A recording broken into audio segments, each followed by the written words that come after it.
I asked Cam this just now, but tell me about Josh's two one-handed catches against Oregon State. With one of them is like kind of around midfield, the other one for a touchdown.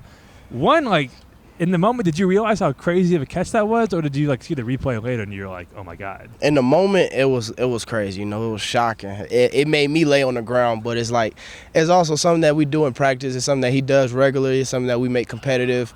So it's like I knew when it came, he was gonna be able to do that, but just seeing it in the moment it was crazy. I can't believe it. Apparently you guys have this like giant book that helps you guys decide what to do on fourth downs with like every like yardage and the time and whatever it could be. How much of that like are you aware of, and how does that kind of factor into what you guys do on fourth down? It's good. We just knowing our playbook, knowing the down and distance, and understanding like who our offensive coordinator is. He's a person. He is a risky person. He likes to take shots. That's what I love. And it's also Cam has the trust in us. So they're able to go for it on fourth down. We trust our offense to keep the drives going, and even if we don't get it, we also trust our defense to make a good stop. So having that trust, it makes it easier to go for fourth downs and stuff. The one long touchdown pass you had on the second play from scrimmage, do you guys have like a certain like scripted amount of plays to start out the game, or is that something you guys just kind of decided on in the moment? We have our weekly install and stuff, but that play we just felt like we had the right coverage at the right time, and then at the end of the day that's just guys doing second play for number 2. So it's just I like to give it all to God and Coach Buck for that one. And then I think one thing that Coach Zicker wanted to see out of Cam going into the season was just kind of, just kind of more of a fundamental approach, but also for him to step up as more of a vocal leader. I'm curious, like, how much have you seen out of him and kind of what he's been like in that way so far? Well, Cam is not really a loud leader, but he says what's needed to be said at the right time. So he's always encouraging us as an offense, and even us as receivers, we're also encouraging him when we see him down a little bit or he makes a little mistake. I feel like it's a double-edged sword. We got to be able to lift him up. He got to be able to lift us up. But from week 1 from now, he's in progress as a leader. Kyle, tell me just about how this team is feeling right now. We know about the start. You guys had a bye week to rest up a little bit. Just what's the confidence level of this team right now? We feel good, but we're also hungry. You get what I'm saying? We're still underdogs, and we still keep that chip on our shoulder. You get what I'm saying? Nobody's going to give us anything, and we just got to go in there and take it.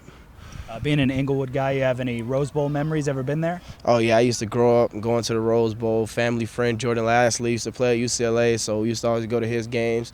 And, it's just fun being back in that atmosphere, in that environment, having my mom, my niece, and my nephew be able to see me for the first time.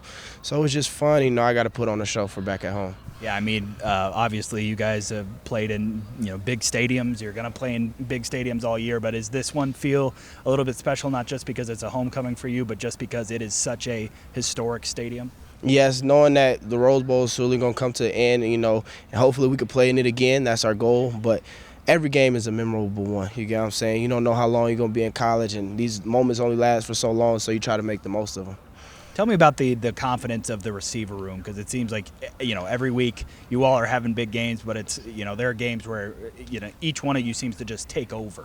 Mm-hmm. What's that like, and knowing that Cam's gonna find you when you guys are hot? It's fun. Being able to just see, like, if I'm not going off, I see Kels going off, or Lincoln going off, or Carlos going off. You're just having that confidence in each other and that trust in each other that if I'm taken away from the game, I know you're gonna step up and do your part. We're always hungry every day. We trying to get better. We are friendly competitors. You get what I'm saying? We want to be that ace, but everybody's just trying to come for that number 1 spot. But we all trying to help each other get better. So it's really fun in that room. What's it like having a quarterback that's having a little bit of a Heisman candidate or campaign going on? It's fun, Sometimes I like to boast it in his ear, but we also try to keep him humble. You get what I'm saying? We like to know that it's not over yet. It's still a lot more things to do. It's a lot more things to chase, and we just don't want to stop at the Heisman. We want to get first-round lottery picks and everything more to come with it. So he's on a great pace. I love what he's doing, and he just got to keep up the hard work. And last thing, when Coach Arbuckle draws up a play that has Cam passing to John, what's going through your mind, and what do you think of plays like that? When we draw that play up, I just know the defense can't respond to it. It just shows that this sport is a creative sport. You got to have a creative mind, and that just shows how creative Buck can get, and then how versatile our QBs are. You know what I'm saying? John going out with no gloves and making 2-hand catches is crazy, but it also makes the game fun, and that's what the game is. It's supposed to be fun.